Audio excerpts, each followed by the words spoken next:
तो हम डिस्कस कर रहे थे लास्ट लेक्चर में अल्ट्रा फिल्ट्रेशन, क्लियर है। अल्ट्रा फिल्ट्रेशन जिस प्रेशर की वजह से होती है, जो प्रेशर उसके लिए रिस्पॉन्सिबल है वो कौन सा है, जीएचपी। और एट लास्ट जो इस प्रेशर से अल्ट्रा फिल्ट्रेशन हो रही है वो है ईएफपी या एनएफपी, इफेक्टिव फिल्ट्रेशन प्रेशर या फिर नेट फिल्ट्रेशन प्रेशर, क्लियर है, समझ गए। ये हो रहा है और इसकी वैल्यू थी 20 to 25 mmHg, ये हम लोग डिस्कस कर चुके हैं। अब इससे आगे भाई अल्ट्रा फिल्ट्रेशन हो गया, तो अब इस फिल्ट्रेशन का जो रिजल्ट हमें मिला है, क्लियर है, वो रिजल्ट है फिल्ट्रेट, क्लियर है। और ये कहां फिल्ट्रेशन होने से मिला है, ग्लोमेरुलस में फिल्ट्रेशन होने से, तो इसे हम लोग कहेंगे ग्लोमेरुलर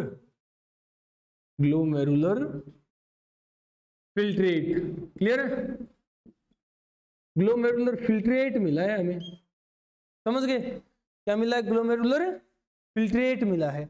अब देख लेते हैं भाई ये जो फिल्ट्रेट बना है ना, ठीक है, इसमें क्या कुछ होता है, मतलब ये कैसा है फिल्ट्रेट। तो फिल्ट्रेट के लिए कहा जाता है कि ये हमारे ब्लड प्लाज्मा जैसा है, लाइक ब्लड प्लाज्मा, क्लियर है, प्लाज्मा जैसा है, यानी प्लाज्मा ही फिल्टर होकर के आया है, एक तरह से हम लोग ये कह सकते हैं। भाई इसमें क्या नहीं है अगर बात की जाए, तो पहली बात इसमें ब्लड सेल्स नहीं होंगे, क्लियर है, यानी ब्लड कार्पुसल्स, ब्लड सेल्स नहीं होंगे, एब्सेंट होते हैं। सेकंड, इसमें ब्लड के प्रोटीन नहीं होंगे, क्लियर है, ब्लड प्रोटीन्स नहीं होंगे।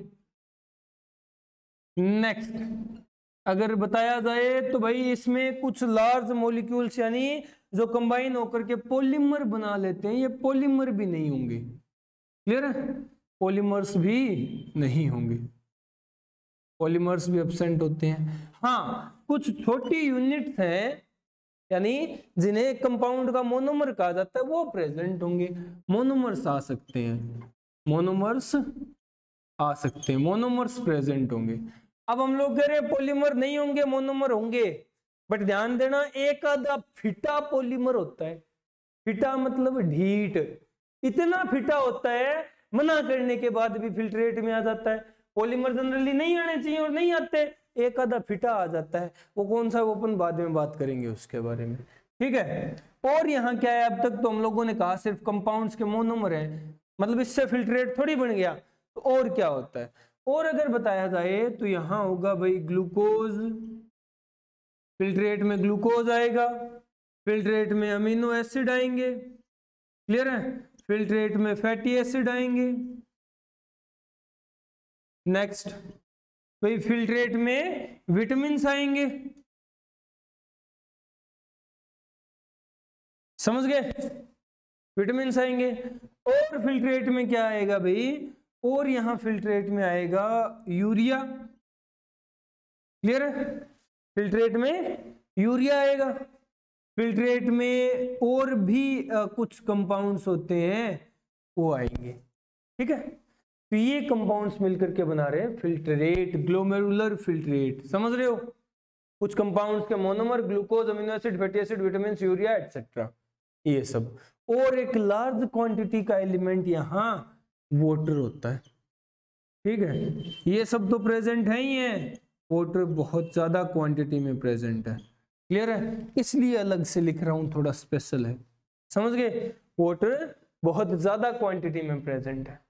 ये है जो बनाते हैं ग्लोमेरुलर फिल्ट्रेट, क्लियर है भाई। इस अगर पूछा जाए तुम लोगों से कि ये चलो मान लिया ये फिल्ट्रेट बन रहा है, ठीक है, कैसे बन रहा है, अल्ट्रा फिल्ट्रेशन होने से बन रहा है, चलो ठीक है, बट अगर पूछा जाए भाई कितना बन रहा है, ये कैसे बताओगे तुम लोग, तो इसके लिए हमें पता करना पड़ेगा भाई फिल्ट्रेशन की रेट क्या है, फिल्ट्रेशन की रेट क्या है, मतलब फिल्ट्रेट किस रेट पे बन रहा है, तो अपन डिस्कस करेंगे भाई ग्लोमेरुलर फिल्ट्रेट के बनने की रेट को, क्लियर है, ये निपटाओ तुम लोग, फिर वो रेट डिस्कस करते हैं, हो गया। चलो तो अब बात करते हैं भाई इस ग्लोमेरुलर फिल्ट्रेट के बनने की रेट को, यानी किस रेट पे ग्लोमेरुलर फिल्ट्रेट बनता है, फॉर्म होता है, क्लियर है, समझ गए। यानी अल्ट्रा फिल्ट्रेशन की रेट को कह सकते हो तुम लोग। तो देखो ये है ग्लोमेरुलर फिल्ट्रेशन, फिल्ट्रेट बनने की प्रोसेस फिल्ट्रेशन, और इसी की रेट बतानी है। ग्लोमेरुलर फिल्ट्रेशन रेट, शॉर्ट में इसे कहते हैं GFR।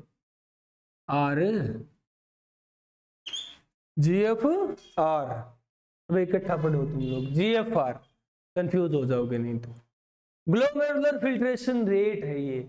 अब ग्लोमेरुलर फिल्ट्रेशन रेट कितनी होती है, ये स्टैंडर्ड वैल्यू है, निकाली जा चुकी है, ये हम लोग जानते हैं भाई कि ग्लोमेरुलर फिल्ट्रेशन रेट होती है अप्रोक्सीमेटली 125 ml, क्लियर है, 125 ml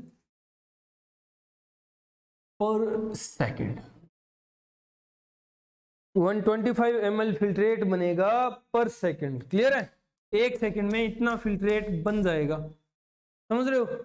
चलो अब अगर नेक्स्ट पॉइंट देखा जाए, भाई इस रेट से अगर फिल्ट्रेशन होती रही तो क्या होगा भाई, इस रेट से अगर फिल्ट्रेशन होती है, सॉरी ये पर सेकंड नहीं, ये पर मिनट है, ये पर मिनट है, ये ध्यान देना, ये बाय मिस्टेक हो गया, ये पर मिनट है, 125 ml पर मिनट। अगर इस रेट से फिल्ट्रेशन होती रही, इस रेट से फिल्ट्रेट बनता रहा, तो अगर पूछा जाए भाई एक घंटे में कितना फिल्ट्रेशन हो जाएगा, तो एक घंटे में कितनी मिनट होती है 60, तो 125 into 60 करके देखोगे तो अप्रोक्सीमेट आएगा 7500 ml पर आवर, एक घंटे में 7.5 लीटर, समझ गए। अगर इसी रेट से बनता रहा और पूछा जाए कि भाई एक दिन में कितना बन जाएगा, तो ये बन जाएगा तकरीबन 180 लीटर पर डे, समझ रहे हो। ये है ग्लोमेरुलर फिल्ट्रेट फॉर्मेशन की रेट, यानी ग्लोमेरुलर फिल्ट्रेशन रेट GFR। चलो अब बात करते हैं, अगर इस हिसाब से 180 लीटर पर डे फिल्ट्रेट बनता रहा तो हमें तो टंकी बांधनी पड़ जाएगी, क्योंकि ये बहुत बहुत ज्यादा है, समझ रहे हो, कतई बाईपास हो जाओगे। एक 200 लीटर वाली टंकी बांध के घूमोगे साथ साथ में, एक रेड़ा भी रखोगे, फिर उस पे वो टंकी और एक पाइप लगी हुई, क्या ऐसा होता है? नहीं होता ना। क्यों नहीं होता? हमारे अंदर फिल्ट्रेट तो 180 लीटर बन रहा है एक दिन में, बट जो यूरिन है वो यूरिन कितना बन रहा है, तकरीबन 1 से 1.5 लीटर ही बन रहा है, 1 से 1.5 लीटर बन रहा है पर डे। ये क्या है? यूरिन, समझ रहे हो, 1 से 1.5 लीटर यूरिन बन रहा है। तो कहां 180 लीटर राजा भोज और कहां 1.5 लीटर गंगू तेली, बहुत डिफरेंस हो गया ना। 180 और 1 लीटर में 1% भी नहीं है 180 लीटर का, यानी जो फिल्ट्रेट बनता है उसका 1% भी यूरिन नहीं बन पाता। 1% 1.8 लीटर होता, ये 1.5 तक ही है, ठीक है। तो हम लोग क्या कह सकते हैं भाई, 99% रीअब्जॉर्प्शन हो जाती है, 99% रीअब्जॉर्प्शन हो जाती है, किसकी? फिल्ट्रेट की, समझ रहे हो। 99% या 99% फिल्ट्रेट रीअब्जॉर्ब हो जाता है, समझ गए, ये होता है, क्लियर है, समझ रहे हो। चलो अब निकाला जाए, एक्चुअल वैल्यू निकाली जाए यहाँ, या कुछ स्टैंडर्ड वैल्यूज डिस्कस की जाए। तो देखो हम लोग क्या कहेंगे भाई, हमारी बॉडी में एक ऐसा ऑर्गन होता है, हालांकि वो ऐसा नहीं होता, बट तुम लोग समझते इसे हो इसलिए बना दिया मैंने, ऐसा नहीं होता ये एक्चुअल में। चलो ये ऑर्गन है, इसे क्या कहते हैं? हार्ट। अबे ये अपना हार्ट है, क्लियर है। और मैंने ब्लैक से बनाया, मतलब काले दिल का है बंदा, जिसका भी बनाया मैंने। चलो ये इसकी राइट साइड, राइट ओरिकल, ये इसका लेफ्ट ओरिकल, ये लेफ्ट वेंट्रिकल, ये राइट वेंट्रिकल, ठीक है। अब क्या होता है, हार्ट का काम है ब्लड पंप करना, ठीक है। तो हार्ट पूरी बॉडी में ब्लड भेजता है लेफ्ट वेंट्रिकल के थ्रू, लेफ्ट वेंट्रिकल के थ्रू भेजेगा तो यहाँ से निकलने वाला ब्लड कितना होगा, यानी कितना ब्लड निकल रहा होगा अगर हम निकालें, तो ये भी एक रेट है ना कि हार्ट अगर मान लो 1 मिनट में कितना ब्लड पंप करता है, ये निकाल लेते हैं। तो इसे कहते हैं कार्डियक, यानी हार्ट की आउटपुट, है ना। हार्ट कितना आउटपुट दे रहा है, कार्डियक आउटपुट। और कार्डियक आउटपुट स्टैंडर्ड है, निकाल चुके हैं हम लोग, जानते हैं ये वैल्यू भी, ये है तकरीबन 5 से 6 लीटर। क्लियर है, कार्डियक आउटपुट है 5 से 6 लीटर पर मिनट। 1 मिनट में हार्ट 5 से 6 लीटर ब्लड पंप कर देता है, समझ रहे हो। चलो अब इस ब्लड में से, ये तो कार्डियक आउटपुट ब्लड है, अब इस अमाउंट में से, ब्लड की इस अमाउंट में से किडनी के पास कितना जाता है, तो ये भी स्टैंडर्ड है। इसमें से तकरीबन 1100 से 1200 ml ब्लड जो है, इस 5 से 6 लीटर में 5000 से 6000 ml में से 1100 से 1200 ml ब्लड जो है ये किडनी की तरफ भेज दिया जाता है, और इसे कहते हैं रीनल, यानी किडनी को दिया जाने वाला blood, renal blood flow, short में कहेंगे RBF। ठीक है, RBF, समझ गए, RBF। चलो ये है रीनल ब्लड फ्लो, RBF, समझ रहे हो। अब ये कार्डियक आउटपुट का कितना है, कार्डियक आउटपुट 5000 से 6000 लीटर है, 5000 से 6000 ml है, और ये 1100 से 1200 ml है, 12×5 यानी 1/5 है ना। कार्डियक आउटपुट का 1/5 हिस्सा है। अब भाई हम लोग कह रहे हैं ब्लड फिल्टर नहीं होता रे बावली गुच्चो, ब्लड का प्लाज्मा फिल्टर होता है, अभी अभी पढ़ा था ना, प्लाज्मा फिल्टर होता है। तो प्लाज्मा फिल्टर हो रहा है, इसमें कितना प्लाज्मा होगा, तो ये भी स्टैंडर्ड अमाउंट है, हम लोग पता कर चुके हैं भाई। ब्लड को हम लोग डिफरेंशिएट कर सकते हैं 2 पार्ट्स में, एक तो ब्लड का प्लाज्मा और एक ब्लड के फॉर्म्ड एलिमेंट्स, जिसमें आरबीसी डब्ल्यूबीसी प्लेटलेट्स आएंगी। क्लियर है, फॉर्म्ड एलिमेंट्स ब्लड में कितने होते हैं, प्लाज्मा कितना होता है, तो टोटल ब्लड का 55% होता है प्लाज्मा और 45% होते हैं फॉर्म्ड एलिमेंट्स। हो गए ना 100। इस तरह डिफरेंशिएटेड, ये अपन पता कर चुके हैं, ये पता कर चुके हैं, तो यहां निकाल सकते हैं ना कि इस ब्लड में से कितना प्लाज्मा आया होगा। अब निकालो, ये ब्लड आया है, इस अमाउंट में से प्लाज्मा निकालना है, तो भाई प्लाज्मा कैसे निकलेगा, इसका पहले तो 50% करो। 1100 से 1200 का 50% कितना होगा, 600 ml है ना। अब 600 ml तो 50 है, हम लोग तो कह रहे हैं 55% होता है, यानी ये तकरीबन 600 से 700 ml के करीब है। क्या है, 700 ml के करीब किडनी में आने वाला प्लाज्मा, इसे कहते हैं renal plasma flow, renal plasma flow, short में RPF। क्लियर है, रीनल प्लाज्मा फ्लो, ये है रीनल प्लाज्मा फ्लो। तो ये कितना हो गया, ये इस रीनल ब्लड फ्लो का तो 1/2 हो गया, हाफ हो गया ना, और इसका कितना हो गया, 1/10 हो गया। तो ये वैल्यूज हम लोग किसके लिए लिख रखे हैं, कार्डियक आउटपुट के लिए, तो ये 1/10 है। ठीक है, कार्डियक आउटपुट का, समझ रहे हो, 1/5 किसका, of cardiac output, of cardiac output, समझ रहे हो, ये है। और अब ये प्लाज्मा 1 मिनट में इतना आ रहा है ना, ये पर मिनट की वैल्यूज हैं सारी, 5 से 6 लीटर पर मिनट था, उसमें सारी वैल्यूज पर मिनट ही आएंगी, तो इसको ऐसे पर मिनट लिख लो तुम लोग, ml पर मिनट, ये भी पर मिनट। ठीक है, 1 मिनट में इतना आ रहा है।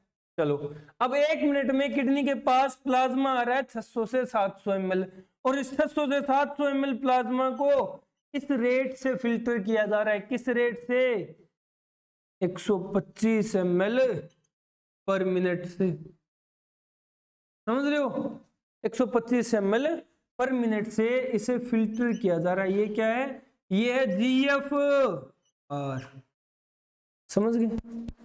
GFR है, इस रेट से फिल्ट्रेट किया जा रहा है इस प्लाज्मा को। तो अगर पूछा जाए भाई, सोचने वाली बात है, अगर पूछा जाए तुम लोगों से 1 मिनट में आए हुए प्लाज्मा में से कितना फिल्टर हो गया, 1 मिनट में 600 से 700 ml आया है और 125 ml फिल्टर हो गया, मतलब कितने % फिल्टर हो गया, ये पूछा जाए तो कैसे निकालोगे? ये पूछा जाए कि भाई 125 ml फिल्ट्रेशन की रेट से 600 से 700 ml पर मिनट प्लाज्मा आ रहा है, तो कितने % फिल्टर हो गया, परसेंटेज पूछी जाए, ये कैसे निकालोगे? अभी निकालते हैं, ये निपटाओ तुम लोग। ये है GFR पर minute per hour per day हो गई, इतना रीअब्जॉर्प्शन के साथ वो यूरिन की अमाउंट है जो डेली बनती है, ठीक है। अब भाई कार्डियक आउटपुट है 5 से 6 लीटर, इसका 1/5 रीनल ब्लड फ्लो है, इसका 1/10 और रीनल प्लाज्मा फ्लो है, और ये प्लाज्मा इस रेट से फिल्टर हो रहा है जिसे GFR कहते हैं, ठीक है। ये कुछ स्टैंडर्ड वैल्यूज हैं। अब देखो वो परसेंटेज निकालते हैं अपन, परसेंटेज यानी फ्रैक्शन निकालते हैं। इस फ्रैक्शन को क्या कहेंगे? देखो इस फ्रैक्शन के लिए यूज होती है टर्म फिल्ट्रेशन फ्रैक्शन। क्या टर्म यूज होती है? Filtration fraction. हम लोग निकाल रहे हैं फिल्ट्रेशन का फ्रैक्शन।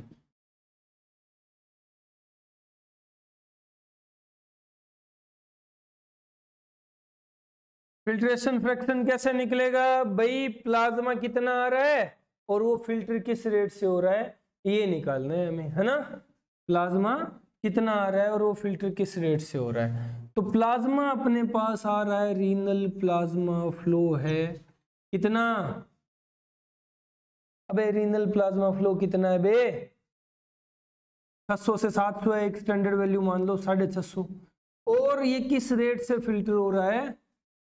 GFR। तो GFR कितनी है? 125 ml। इनका फ्रैक्शन कर दो, फ्रैक्शन करने से यहां तुम्हारे पास अप्रोक्सीमेट वैल्यू आ जाएगी। जब इसको काटोगे पीटोगे तो तकरीबन 20%। परसेंटेज में लाना है तो 100 से इंटू कर दो, है ना। ये इस तरह से 20% आ जाएगा फिल्ट्रेशन फ्रैक्शन। ये क्या है भाई? आने वाले प्लाज्मा का कितने % फिल्टर हो रहा है? तो आने वाले प्लाज्मा का 1 मिनट में 650 ml आ रहा है, तो 1 मिनट में 125 ml फिल्टर हो रहा है, 20% फिल्टर हो रहा है सिर्फ, है ना।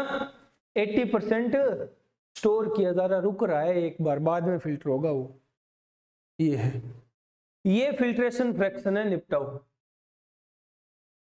हो गया। तो ये थी GFR ग्लोमेरुलर फिल्ट्रेशन रेट, समझ गए? GFR समझ गए, यानी ग्लोमेरुलर फिल्ट्रेट किस रेट से फॉर्म होता है ये जान लिया हम लोगों ने, और कुछ स्टैंडर्ड वैल्यूज भी जान ली।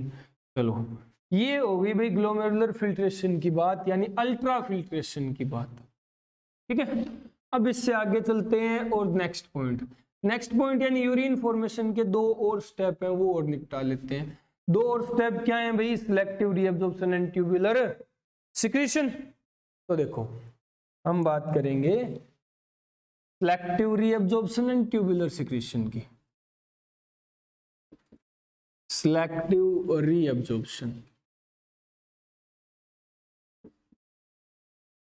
और ट्यूबुलर सिक्रीशन। ट्यूबुलर सिक्रीशन, तो देखो दोनों में डिफरेंस क्या है, सिलेक्टिव रीअब्जॉर्प्शन में और ट्यूबुलर सिक्रीशन में।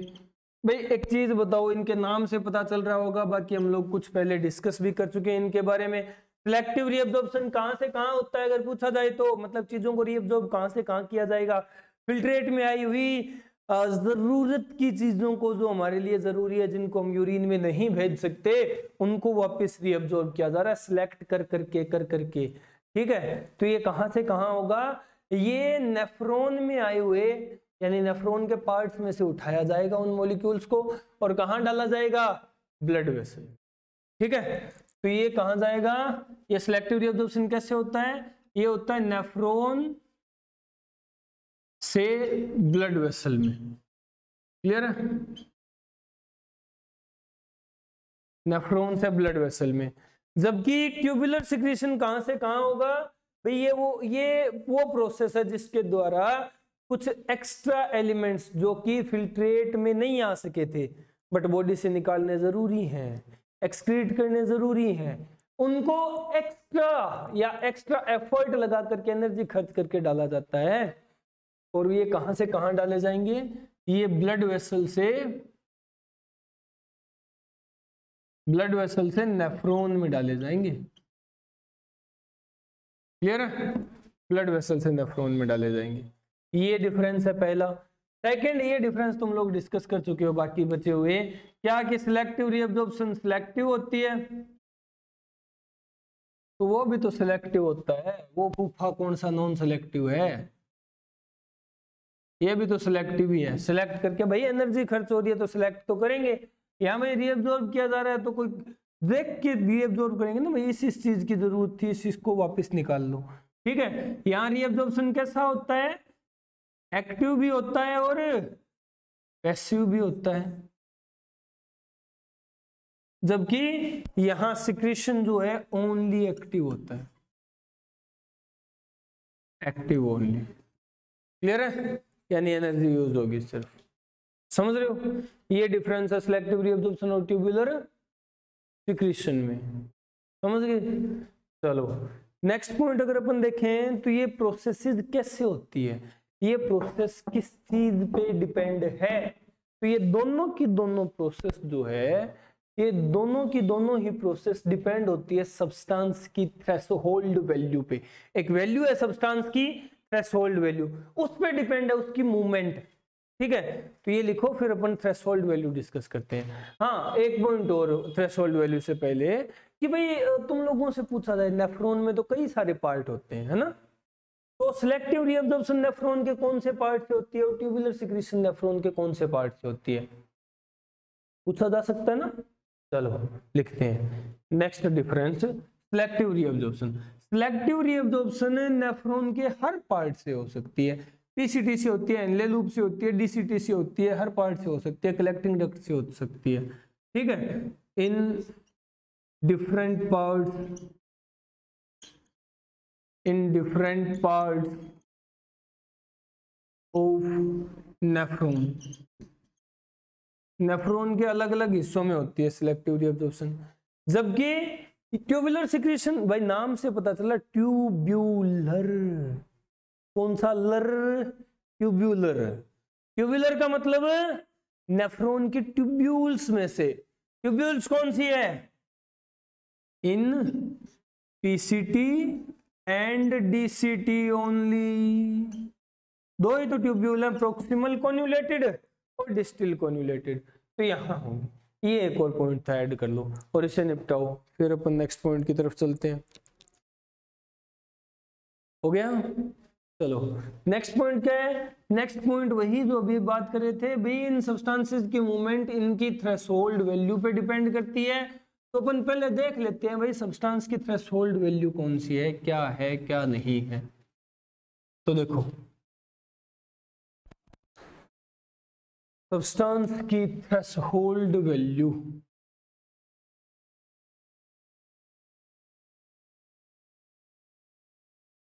ये वो वैल्यू है जिस पे डिपेंड करता है सब्सटेंस किस तरफ मूव करेगा, है ना, सब्सटेंस की मूवमेंट इस पे डिपेंड कर रही है।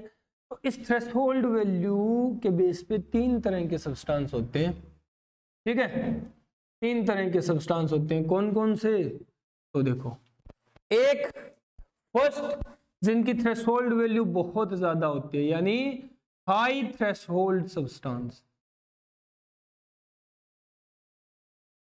हाई थ्रेशोल्ड वैल्यू वाले सब्सटेंस।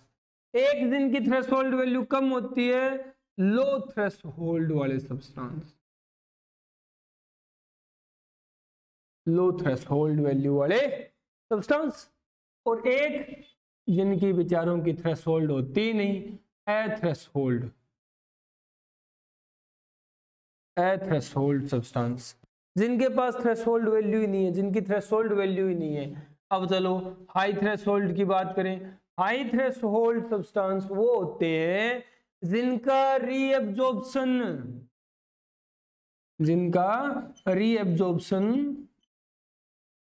100% होता है, मतलब यूरिन में इनकी 0% अमाउंट बचती है। क्लियर है, समझ रहे हो? तुम लोग ऐसे लिखो अमाउंट इन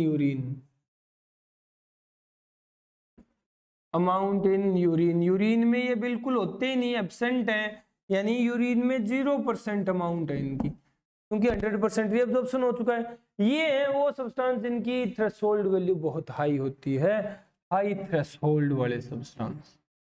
क्लियर, समझ गए? चलो, तो ये हाई थ्रेशोल्ड वाले। लो थ्रेशोल्ड वाले वो सब्सटेंस होंगे जिनका रीअब्जॉर्प्शन कुछ कंडीशंस पे डिपेंड करेगा, यानी हम लोग क्या कह सकते हैं, यहां होगा कंडीशनल रीअब्जॉर्प्शन।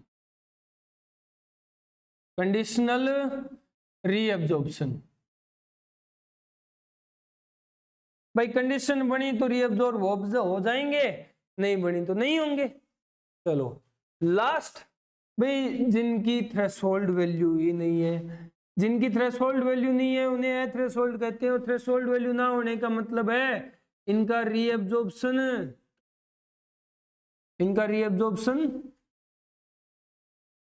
0% होता है, मतलब इन सब्सटेंसेस को रीअब्जॉर्ब नहीं किया जाता, मतलब इनकी 100 की 100% वैल्यू यूरिन में निकाल दी जाती है। तो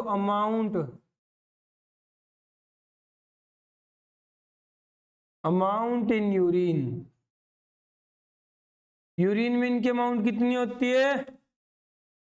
100%। समझ रहे हो डिफरेंस? समझ आ रहा है भाई? हाई थ्रेशोल्ड वाले वो सब्सटेंस होंगे जो कि रीअब्जॉर्ब हो जाएंगे 100%, यानी यूरिन में बिल्कुल भी अमाउंट नहीं बचेगी इनकी।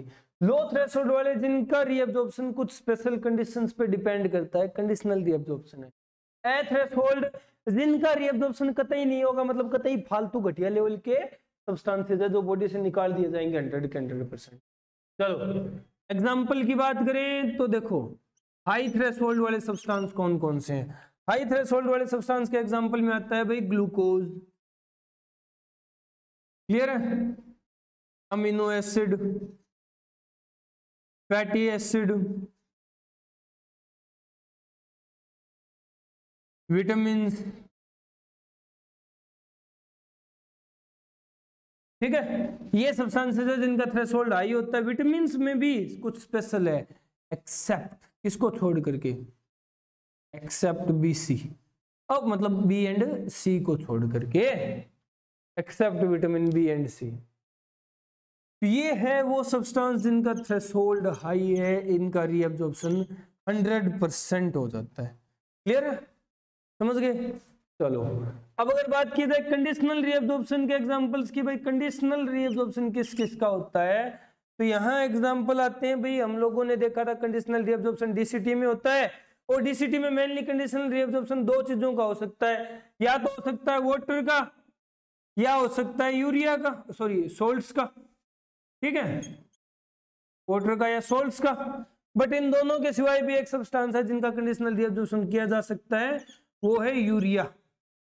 समझ गए? इन तीनों का कंडीशनल रीअब्जॉर्प्शन, यानी ये लो थ्रेशोल्ड वाले सब्सटेंसेस हैं। अगर बात की जाए मतलब जिनका कतई थ्रेशोल्ड है ही नहीं, कतई रीअब्जॉर्प्शन नहीं होगा, फालतू के सब्सटेंसेस हैं जिनको निकाल दिया जाता है, कौन कौन से हैं?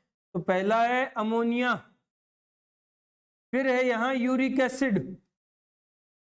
अब तुम लोग ये मत कहना कि सर हमारे अंदर तो बनता ही नहीं है, बनता है। भी तो हमें अर्थराइटिस होती है, गाउट अर्थराइटिस जोड़ों का दर्द है, जोड़ों का रोग है अर्थराइटिस। अर्थरोज यानी जॉइंट, इटिस मतलब इन्फ्लेमेशन। क्यों होती है? क्योंकि वह यूरिक एसिड के क्रिस्टल डिपॉजिट हो जाते हैं, monosodium salts of uric acid के क्रिस्टल डिपॉजिट हो जाते हैं, इस वजह से जॉइंट खराब हो जाता है। तो यूरिक एसिड भी होता है अपने अंदर, हिपूरिक एसिड। अब तुम लोग कहोगे कि सर ये तो कुतेड़ों में बात की थी, है ना? भाई अपने अंदर भी होता है हिपूरिक एसिड, होता बहुत कम है बट होता है, ये नहीं कह सकते कि नहीं है। हिपूरिक एसिड भी जाएगा। और अगर बात करें तो भाई फिर नेक्स्ट पॉइंट, यहां क्रिएटिनिन भी होगा, क्रिएटिनिन हमारी मसल में बनता है, ठीक है।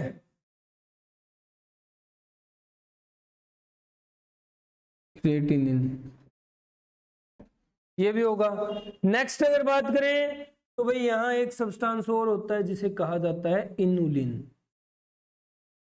ये इनुलिन क्या होता है भाई?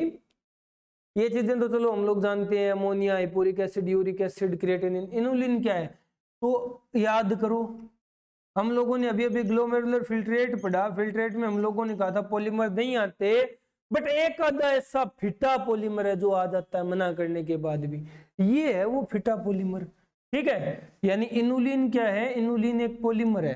पूछा जाए किसका पॉलीमर है, ये है पॉलीमर ऑफ फ्रक्टोज। फ्रक्टोज का पॉलीमर है ये, समझ गए? किसका पॉलीमर है? फ्रक्टोज का। ये है भी इनुलिन। अब ये थ्रेशोल्ड वाले सब्सटेंस है जिनको निकाला ही जाएगा, जिनका रीअब्जॉर्प्शन नहीं हो सकता। निपटाओ। अब हम बात करेंगे भाई सिलेक्टिव रीअब्जॉर्प्शन कैसे होता है और ट्यूबुलर सिक्रीशन कैसे होता है, ये निपटाओ।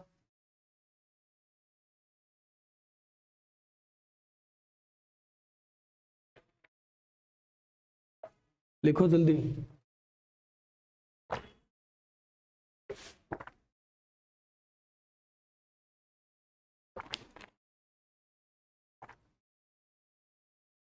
चलो, तो ये हो गए हाई थ्रेशोल्ड, लो थ्रेशोल्ड और ए थ्रेशोल्ड वाले सब्सटेंस। यानी थ्रेशोल्ड वैल्यू पे इनकी मूवमेंट, इनकी रीअब्जॉर्प्शन डिपेंड करेगी। समझ रहे हो? चलो, तो यहीं से तुम लोग बता भी सकते हो भाई रीअब्जॉर्प्शन किसकी हो जाती है और ट्यूबुलर सिक्रीशन किसकी होती है। कैसे बता सकते हो? तो भाई glucose, amino acid, fatty acid और विटामिन बी और सी को छोड़कर बाकी सारे रीअब्जॉर्ब हो जाएंगे। वाटर की रीअब्जॉर्प्शन हो जाती है, सोल्ट की रीअब्जॉर्प्शन हो जाती है ना, कुछ अमाउंट यूरिया की रीअब्जॉर्प्शन हो जाती है। इनकी नहीं होती, मतलब ये यूरिन में जाएंगे। बट हम लोगों ने तो फिल्ट्रेट में से इनमें एक की नहीं काउंट किया। फिल्ट्रेट में हम लोगों ने इनमें से एक भी सब्सटेंस काउंट नहीं किया, तो ये सब्सटेंस ट्यूबुलरली सिक्रीट किए जाएंगे, है ना।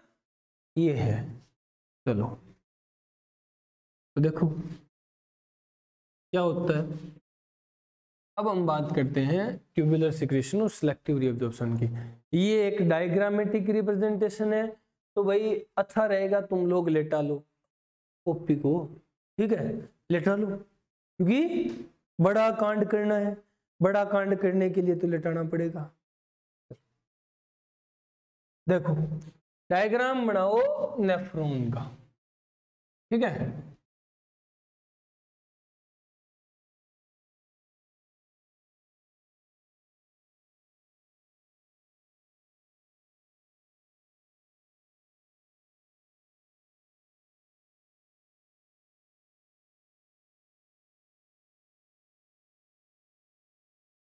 ये नेफ्रॉन का डायग्राम है, ठीक है। ये क्या है? नेफ्रॉन का डायग्राम है। नेफ्रॉन का डायग्राम बनाओ, इससे हमें समझ आएगा selective reabsorption and tubular secretion. तो देखो किस तरह से, थोड़ा डिटेल्ड डायग्राम है तो ढंग से बनाना, ठीक है। ये है नेफ्रॉन,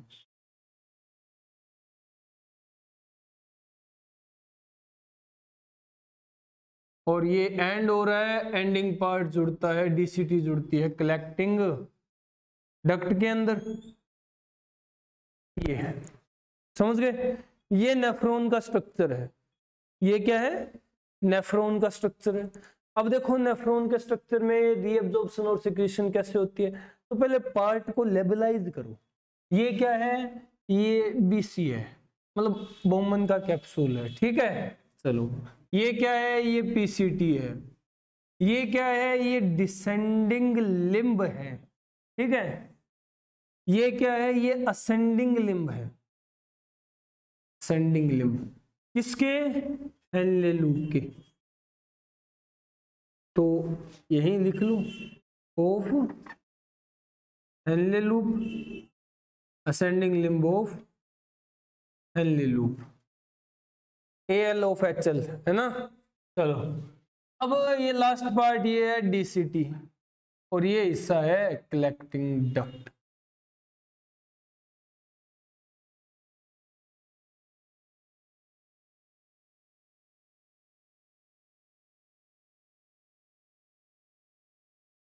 ये कलेक्टिंग डक्ट है, ठीक है। चलो अब बात करते हैं अपन भाई सिलेक्टिव रीअब्जॉर्प्शन और ट्यूबुलर सिक्रेशन कैसे होता है। तो बोमन कैप्सूल में ऐसा कुछ नहीं होता, यहाँ तो फिल्ट्रेशन होती है जस्ट, ठीक है। यहाँ तो क्या होती है, जस्ट फिल्ट्रेशन होती है, और फिल्ट्रेशन कौन करता है, ग्लोमेरुलस। ये ग्लोमेरुलस बनाने वाले arteriole, afferent and efferent arteriole, ये है, समझ गए। चलो हम लोग कह रहे हैं कैसे रीअब्जॉर्प्शन होगी, कैसे सिक्रेशन होगा। तो पहले एक स्टेप निपटाते हैं, रीअब्जॉर्प्शन कैसे होती है। एक चीज याद करो, जब पीसीटी पढ़ रहे थे तो हम लोगों ने कहा था यहां से मैक्सिमम रीअब्जॉर्प्शन होती है ना, सबसे ज्यादा रीअब्जॉर्प्शन होती है। मतलब यहां से क्या रीअब्जॉर्ब किए जाएंगे, यहां से न्यूट्रिएंट्स सबसे पहले रीअब्जॉर्ब किए जाएंगे। न्यूट्रिएंट्स मतलब glucose, fatty acid, amino acid, vitamin B और सी को छोड़कर बाकी सारे ये रीअब्जॉर्ब किए जाएंगे। फिर यहां से सोल्ट्स का रीअब्जॉर्प्शन स्टार्ट होगा, सोडियम रीअब्जॉर्ब होगा, पोटेशियम रीअब्जॉर्ब होगा, क्लोरीन रीअब्जॉर्ब होगी, ठीक है, फॉस्फेट आयन रीअब्जॉर्ब होंगे, ये सब रीअब्जॉर्प्शन होगी। और यहां से फिर वाटर का भी रीअब्जॉर्प्शन होगा, मैक्सिमम रीअब्जॉर्प्शन होना है ना, तो ये मैक्सिमम रीअब्जॉर्प्शन यहां से होता है। फिर फिल्ट्रेट आ जाता है डिसेंडिंग लिम्ब में, हेनले लूप के डिसेंडिंग लिम्ब में। हम लोगों ने कहा था इसकी मेम्ब्रेन सिर्फ और सिर्फ परमिएबल है वाटर के लिए, तो यहां से सिर्फ वाटर का रीअब्जॉर्प्शन होगा। दे पानी निकला, दे पानी निकला मतलब कतई भिगो डालता है, इतना पानी निकलता है यहां से, मतलब वाटर का रीअब्जॉर्प्शन होता है, समझ रहे हो। ये हुआ। असेंडिंग लिम्ब में आते हैं तो हम लोगों ने कहा था भी असेंडिंग लिम्ब का मेन पार्ट है, या असेंडिंग लिम्ब का मेजर पोर्शन है थिक सेगमेंट, है ना। थिन सेगमेंट तो बहुत छोटा सा पार्ट है, थिक सेगमेंट मेन पोर्शन, और थिक सेगमेंट परमिएबल है सोल्ट्स के लिए, तो यहां सोल्ट्स का रीअब्जॉर्प्शन होगा। NaCl, NaCl लूण रीअब्जॉर्ब किया जा रहा है, कति मतलब नमक ही नमक कर देंगे, ठीक है। अगले बरस तुझे नमक में धोली कर देंगे, वो बात है, नमक ही नमक, नमक ही नमक रीअब्जॉर्ब किया जा रहा है। फिर बारी आती है DCT की, भाई ये ऐसा पार्ट है जहां कंडीशनल रीअब्जॉर्प्शन होगी। कंडीशनल रीअब्जॉर्प्शन किसकी हो सकती है, कंडीशनल रीअब्जॉर्प्शन या तो वाटर की हो या फिर सोल्ट्स की हो। सोल्ट में सोडियम की ज्यादा होती है ना, या वाटर की हो या फिर सोल्ट्स की हो, सोडियम की, ये होता है। फिर जब फिल्ट्रेट आ जाता है कलेक्टिंग डक्ट में, जब इसे यूरिन कहेंगे, तो कलेक्टिंग डक्ट से भी रीअब्जॉर्प्शन होती है ज्यादातर वाटर की, यहां से भी वाटर रीअब्जॉर्ब किया जाता है, इस तरह, समझ रहे हो, इस तरह वाटर रीअब्जॉर्ब किया जाता है कलेक्टिंग डक्ट से भी।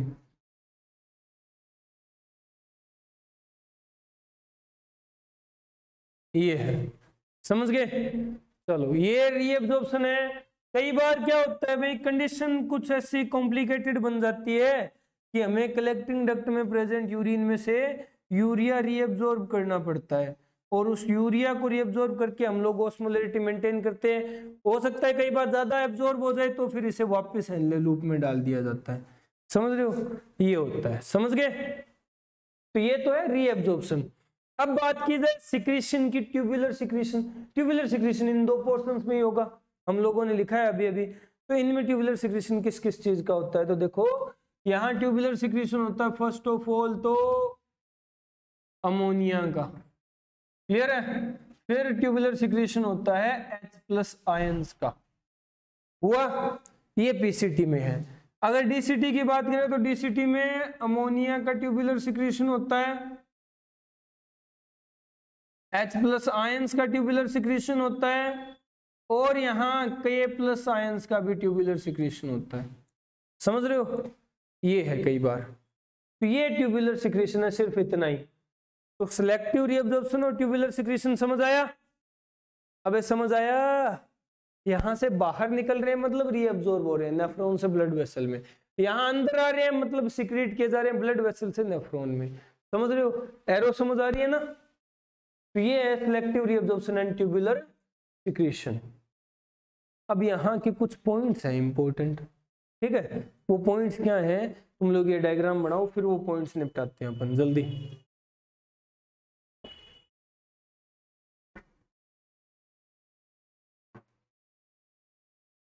हो गया? जल्दी लपेटो जल्दी।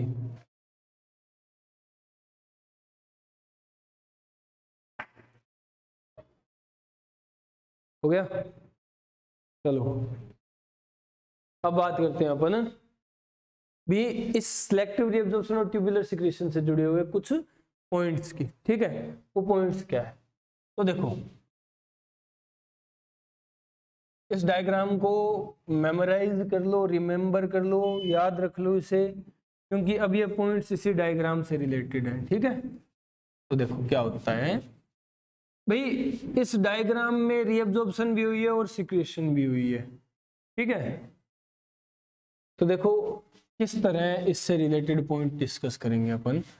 सबसे पहले बात करते हैं सबसे मेन कंपोनेंट या सबसे मेजर कंपोनेंट जिसकी रीअब्जॉर्प्शन होती है, वाटर की, ठीक है? वाटर की जो रीअब्जॉर्प्शन है ना, पहला पॉइंट, वाटर की जो रीअब्जॉर्प्शन है, वाटर रीअब्जॉर्प्शन,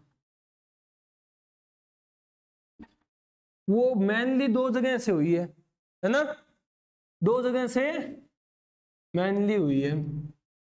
तो कहां कहां से हुई है? वो दो पार्ट्स कौन कौन से हैं? Two parts. वो दो पार्ट हैं, एक तो वाटर की रीअब्जॉर्प्शन हुई है कहां से? इन पीसीटी,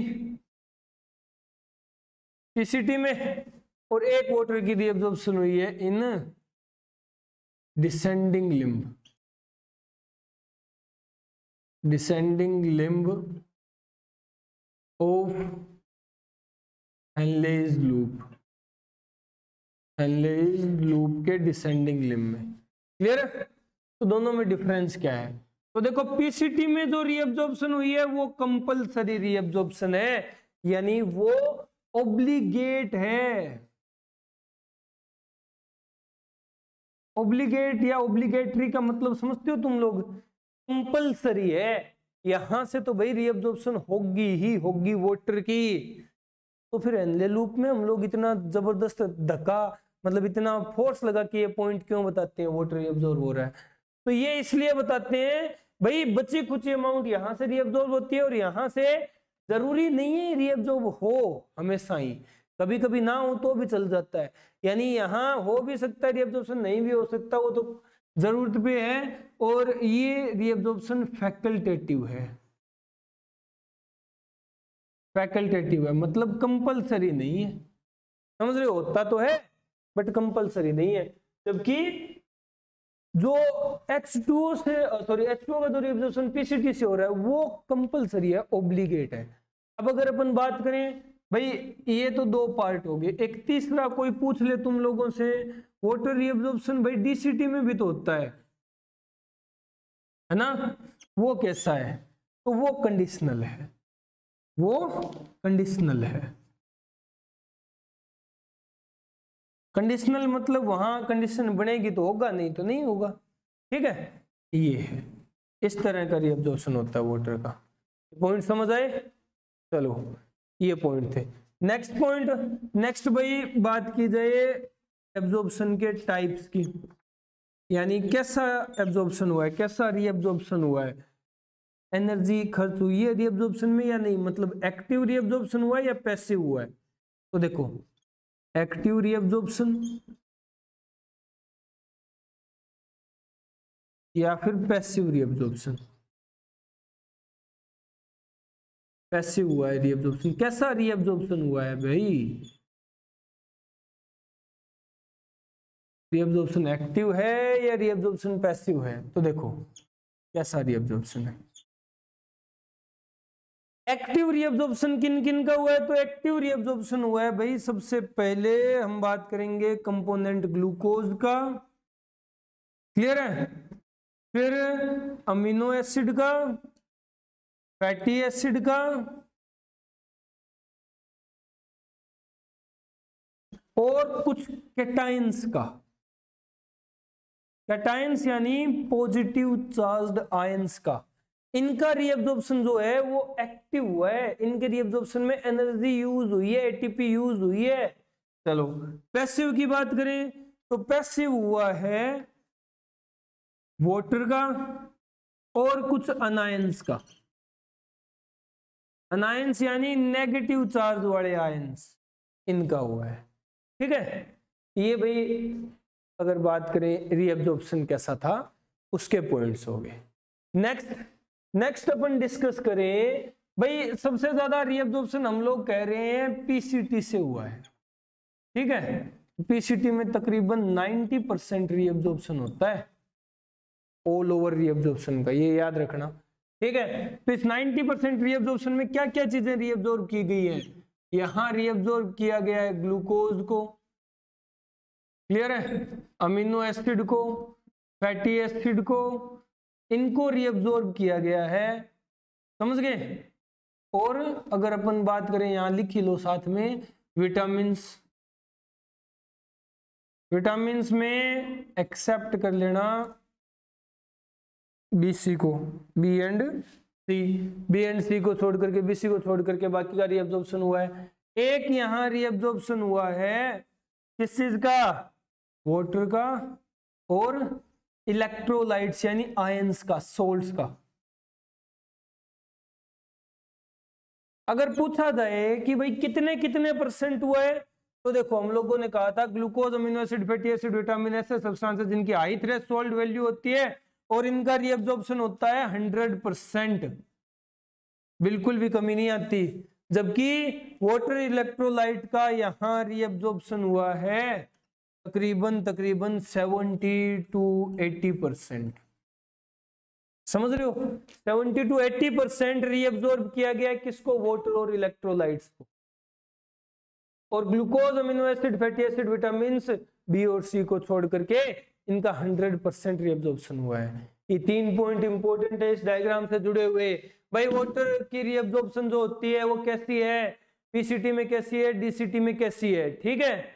चलो भाई ऑब्लिगेट है पीसीटी में और फैकल्टेटिव है इसमें हेनले लूप में, ठीक है, क्लियर है। यानी यहां ना हो तो भी चल जाएगा बट यहां कंपलसरी है।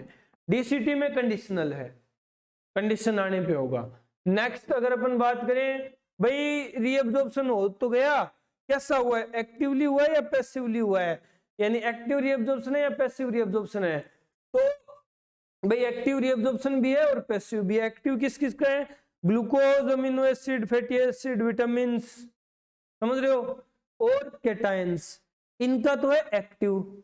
अनायंस और वाटर का है पैसिव। नेक्स्ट अगर पूछा जाए पीसीटी में से मैक्सिमम रीअब्जॉर्प्शन हुआ है, यहाँ किन किन चीजों का रीअब्जॉर्प्शन होता है? तो यहाँ हुआ है भाई glucose, fatty acid, amino acid, vitamin B और सी को छोड़ करके 100%, वाटर इलेक्ट्रोलाइट का 70-80%।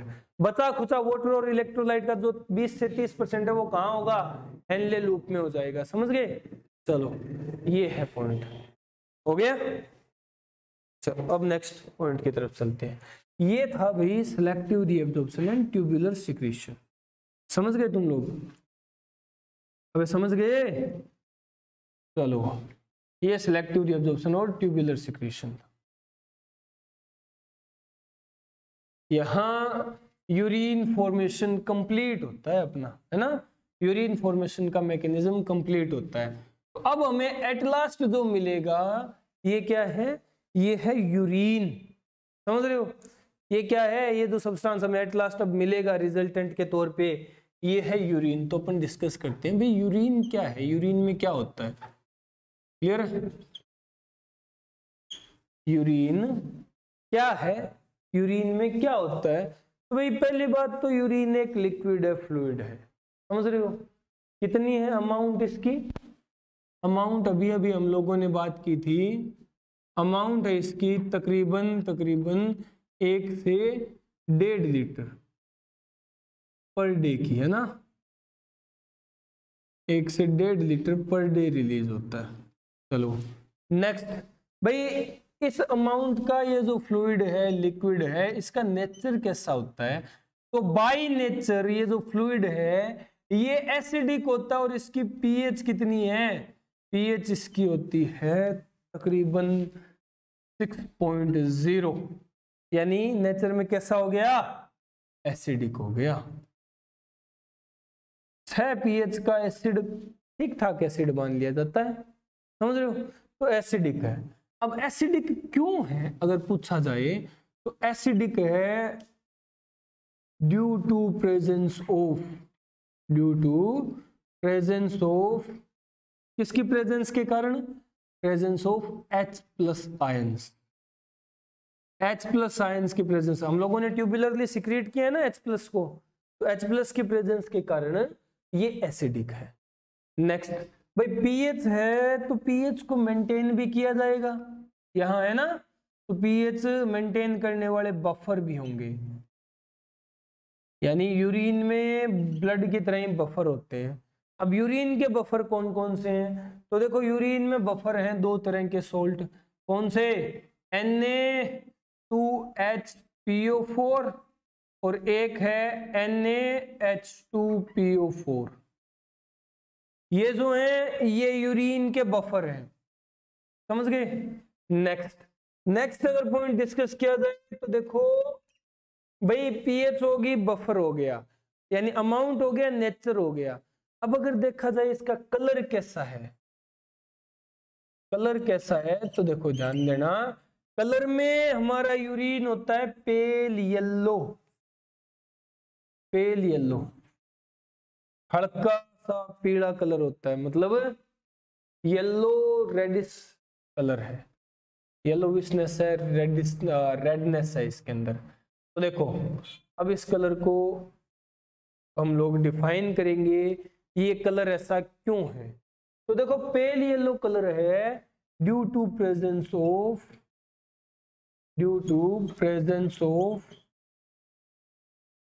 यूरियोपिलिनोजन।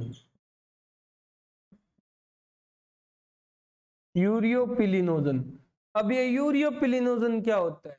यूरियोपिलिनोजन बाइल पिगमेंट है, क्लियर है? ये एक टाइप का बाइल पिगमेंट है, इसकी वजह से येलो, पेल येलो कलर होता है। नेक्स्ट पॉइंट भाई, कलर भी हो गया। अब बात करें तो कलर के बाद हम लोग कहेंगे कि भाई स्मेल कैसी होती है इसकी स्मेल स्पेशल होती है भाई, ये स्मेल आती है यूरिया की प्रेजेंस के कारण और इसे कहते हैं यूरिनोइड स्मेल है, यूरिनोइड स्मेल है, क्लियर है? यूरिनोइड स्मेल क्यों है? क्योंकि इसके अंदर यूरिया प्रेजेंट है, due to presence of urea की प्रेजेंस के कारण यूरिनोइड स्मेल होती है, समझ गए? क्लियर है? ये है। नेक्स्ट पॉइंट अगर अपन बात करें भाई, इसके अंदर होगा क्या, मतलब इसके कंपोनेंट क्या कुछ होते हैं? अगर यूरिन की बात की जाए तो यूरिन के कंपोनेंट डिस्कस करें तो देखो हम यूरिन को डिफरेंशिएट करते हैं किस तरह, देखना यूरिन जो है इसे हम लोग इस तरह डिफरेंशिएट करेंगे, बताएंगे कि इसके अंदर 95% पार्ट जो है ना वो होता है सिर्फ और सिर्फ वाटर, क्लियर है? यूरिन में 95% वाटर होता है, फिर बचे हुए पोर्शन में 2.5% होती है यूरिया, क्लियर है? 2.5% क्या होती है? यूरिया। और बाकी बच गया जो 2.5%, उसमें से 2% में होते हैं सोल्ट्स, उसमें से 2% में होते हैं सोल्ट्स, और बच गया जो 5%, सॉरी 0.5%, नॉट 5, 0.5%, यानी 0.5% जो पार्ट बच गया उसमें क्या होगा? उसमें होंगे अदर्स। अब ये अदर्स क्या होते हैं? तो देखो अदर्स में हम लोग काउंट करते हैं सबसे पहले अमोनिया को, क्लियर है, फिर काउंट किया जाता है यूरिक एसिड को, फिर इनुलिन को, फिर यहां होता है क्रिएटिनिन, क्लियर है, क्रिएटिनिन, और फिर यहां होता है हिप्पूरिक एसिड। ये कंपोनेंट्स हैं जिन्हें मिलाकर के हम लोग क्या कहते हैं, ये इसके 0.5% में प्रेजेंट है।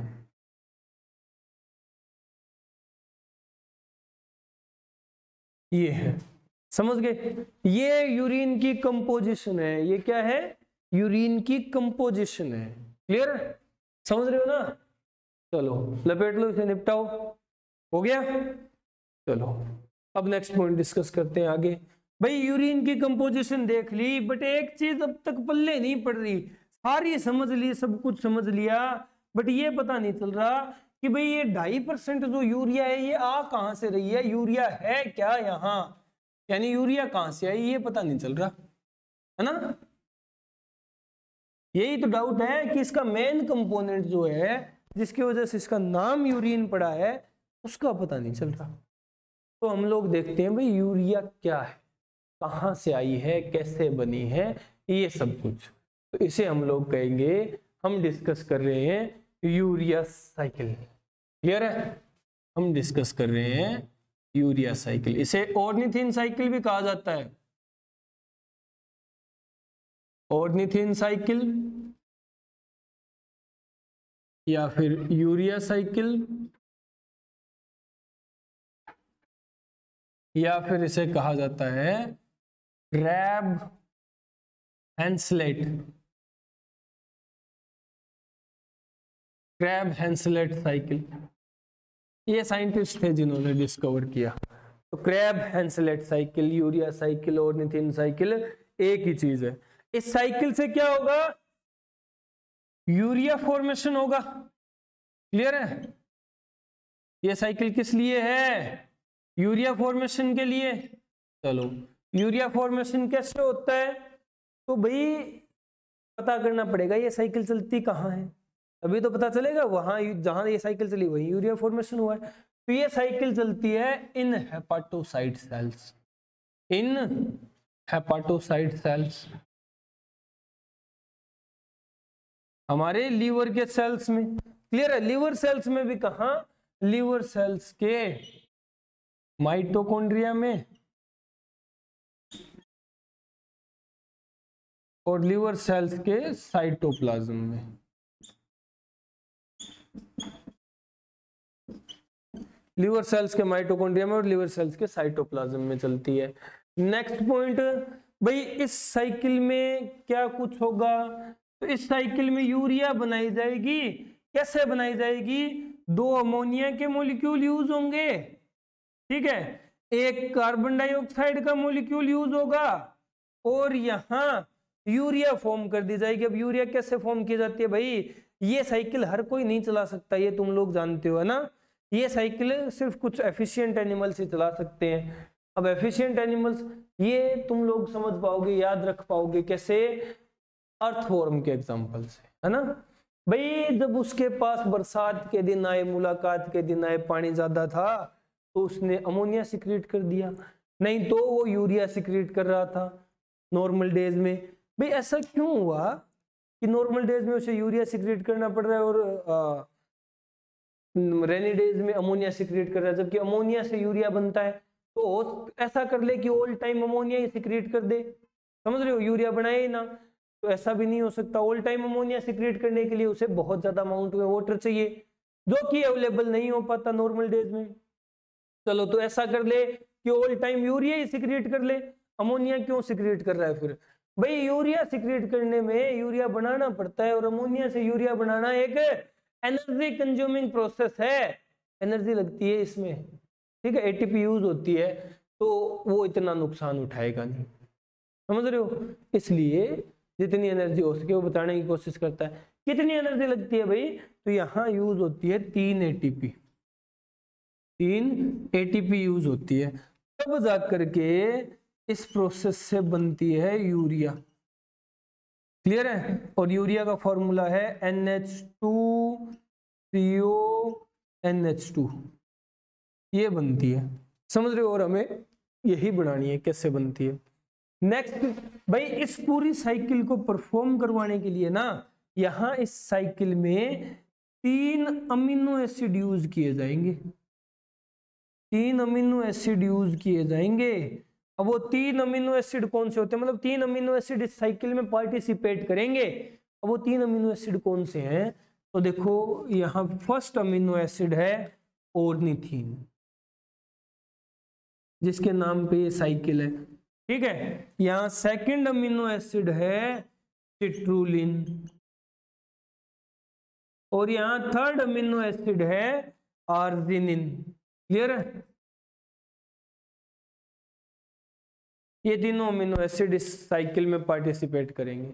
ऑर्निथिन, सिट्रुलिन, आर्जिनिन तीनों पार्टिसिपेट करेंगे, तब जाकर के ये साइकिल कंप्लीट होगी और यूरिया फॉर्मेशन होगा। अब साइकिल बना लेते हैं, छोटी सी प्यारी सी है। क्या होता है देख लो भाई, हमारी बॉडी में बना अमोनिया है ना, और अमोनिया को कंबाइन कर दिया कार्बन डाइऑक्साइड के साथ। एक ही मॉलिक्यूल लिया है, अभी ध्यान देना, एक ही मॉलिक्यूल लिया है, और ये इन दोनों को मिला करके एक एंजाइम होता है, उसने बना दिया, क्या बना दिया, कार्बोमाइल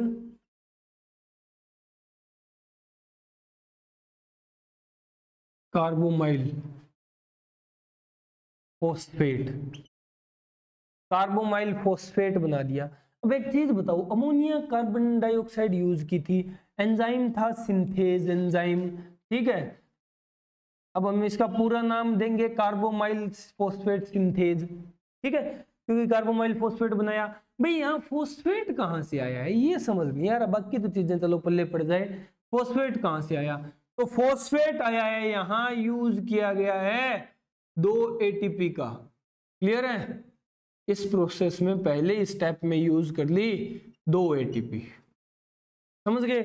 तो 2 ATP यूज हुई, जिससे फोस्फेट लिया गया। चलो, इस ATP यूज से फोस्फेट आ गया, कार्बोमाइल फोस्फेट बन गया। कार्बोमाइल फोस्फेट में एक अमोनिया ग्रुप है, यानी एक नाइट्रोजन है इसके पास। चलो, इसके साथ रिएक्ट करता है भाई यहां प्रेजेंट ऑर्निथीन, यहां प्रेजेंट ऑर्निथीन अमीनो एसिड। और ornithine amino acid by nature 2 ammonia group रखता है, यानी 2 नाइट्रोजन रखता है। ठीक है, समझ गए? और भाई अब देखो, ऑर्निथीन 2 अमोनिया ग्रुप वाला और एक अमोनिया ग्रुप वाला, एक नाइट्रोजन वाला कार्बोमाइल फोस्फेट, ये दोनों मिल करके एक नया कंपाउंड बनाते हैं। और यहाँ एंजाइम यूज होता है ट्रांसफरेज एंजाइम यूज होता है, और जो कंपाउंड बनेगा वो कंपाउंड है सिट्रुलिन। सिट्रुलिन अमीनो एसिड बनता है, और 2+1 यानी यहां सिट्रुलिन में 3 अमोनिया ग्रुप है, 3 नाइट्रोजन है। समझ गए? चलो, तो ये सिट्रुलिन बन गया। अब सिट्रुलिन बन गया तो क्या होता है भाई, सिट्रुलिन बनने से ये सिट्रुलिन जो है ना, ये अमीनो एसिड फर्दर रिएक्ट करता है, और क्या करता है, ये फर्दर बना देता है यहां। अबे ये टेढ़ा क्यों बन रहा है अबे? चलो, ये सिट्रुलिन फर्दर रिएक्ट करता है और ये चेंज हो जाता है किस फॉर्म में। अब तुम लोग ये रिएक्शन ध्यान से समझना, ये चेंज होगा एक एसिड में। अब ये तो अमीनो एसिड और एसिड में चेंज हो रहा है, एसिड के लिए तो एक ग्रुप चाहिए, यानी कार्बोक्सिलिक फंक्शनल ग्रुप चाहिए, वो कहां से लाता है, तो यहां इस सिट्रुलिन के साथ रिएक्ट करता है एस्पार्टिक एसिड, एस्पार्टिक एसिड। ठीक है, एस्पार्टिक एसिड रिएक्ट करता है और साथ में यहां एक अमोनिया भी ले आता है। ठीक है, और ये सारे कांड बिना एटीपी हो नहीं सकते, तो एक एटीपी भी यूज की जाती है यहां। समझ गए? तो 2 यहां की, 1 यहां की, 3 एटीपी हो गई यूज। एक अमोनिया यहां लिया, एक कार्बन डाइऑक्साइड ली, एक अमोनिया यहां ले लिया, 3 अमोनिया हो गए। और इसकी हेल्प से एस्पार्टिक एसिड और सिट्रुलिन मिलकर के बना लेते हैं यहां arginine argininosuccinic, argininosuccinic acid. Clear है? तो 3 नाइट्रोजन 3 अमोनिया और 1 नाइट्रोजन इस अमोनिया वाली आर्जिनिनो सक्सिनिक एसिड में होगी टोटल 4 नाइट्रोजन। समझ गए? अब ये आर्जिनिनो सक्सिनिक एसिड एसिड कंपाउंड है। अब ये क्या करता है, ये फिर फर्दर टूटता है, ये फिर फर्दर टूटता है और बनाता है amino acid arginine. Arginine amino acid बना देता है। ठीक है, ये फर्दर टूटेगा, ये आर्जिनिनो सक्सिनेट फर्दर टूटेगा किसमें, आर्जिनिन में, आर्जिनिन अमीनो एसिड। अब भाई ये एक ऐसा कंपाउंड था जिसमें अमीनो एसिड ग्रुप भी है और एक एसिड कार्बोक्सिलिक ग्रुप भी है। अमीनो एसिड ग्रुप तो निकल आया, कार्बोक्सिलिक एसिड ग्रुप का क्या हुआ, तो कार्बोक्सिलिक एसिड ग्रुप भी यहां निकल जाता है। किस फॉर्म में, फ्यूमेरिक एसिड की फॉर्म में, फ्यूमेरिक एसिड की फॉर्म में। और ये फ्यूमेरिक एसिड फिर क्रेब्स साइकिल में काम आता है जो हम यहां नहीं पढ़ रहे। ठीक है, चलो फ्यूमेरिक एसिड निकल गया, यानी एक एसिड ग्रुप निकल गया, अमीनो एसिड बच गया, और अमीनो एसिड वही 4 अमोनिया ग्रुप वाला यानी 4 नाइट्रोजन वाला अमीनो एसिड है। अब ये आर्जिनिन पे क्या करता है भाई, आर्जिनिन पे, आर्जिनिन का एंजाइम आर्जिनेज काम करता है। ठीक है, आर्जिनिन पे आर्जिनिन का एंजाइम आर्जिनेज काम करता है। क्या काम करता है, तो देखो भाई आर्जिनेज का एंजाइम, सॉरी आर्जिनिन का एंजाइम आर्जिनेज इस आर्जिनिन को तोड़ देता है। एक तो इससे बनाता है ऑर्निथिन अमीनो एसिड। ठीक है, एंजाइम कौन काम कर रहा है, आर्जिनेज, आर्जिनेज अमीनो एसिड। एक तो इससे बना देगा ऑर्निथिन अमीनो एसिड 2 नाइट्रोजन वाला, और बाकी 2 नाइट्रोजन बच गई ना, वहां से बन जाता है 2 नाइट्रोजन वाला यूरिया। क्लियर है, 2 नाइट्रोजन वाला यूरिया। अब यार ध्यान दो, यूरिया में 2 ही नाइट्रोजन तो है, NH2 CO NH2, 2 नाइट्रोजन ही तो है, और यही तो बनाया है NH2 CO NH2, यही हमें बनाना था, है ना, NH2 CO NH2, ये बन गया, ये बन गई भाई अपनी यूरिया। इस तरह बनती है इस ऑर्निथिन साइकिल से यूरिया। तो ये सारे स्टेप फॉलो किए गए हैं।